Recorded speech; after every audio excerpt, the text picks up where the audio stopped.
இப்போ லெஃப்ட் கை எடுத்துக்கிறோம்.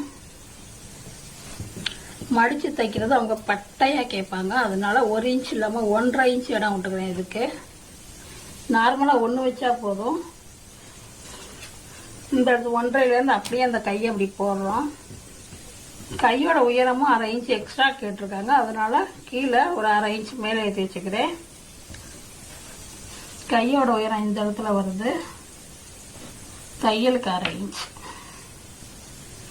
அடுத்தது கையோட அடியகலம் தையலுக்கு 1.5 இன்ச் மார்க் பண்ணிக்கணும். இந்த சைடை அப்படியே மார்க் பண்ணிக்கணும். இதான் கையோட அகலம், இது கையோட சைடு உயரம். இதை ஒரு ப்ளஸ் மாதிரி போட்டுக்கணும். போட்டுட்டு இங்கேருந்து ஒரு 1.5 இன்ச் மார்க் பண்ணிக்கணும். இதுதான் நம்ம வெட்ட வேண்டிய இடம். இப்போ இந்த ஆம்கோல் வரலாம். நான் ஏற்கனவே ஆம்கோல் வலை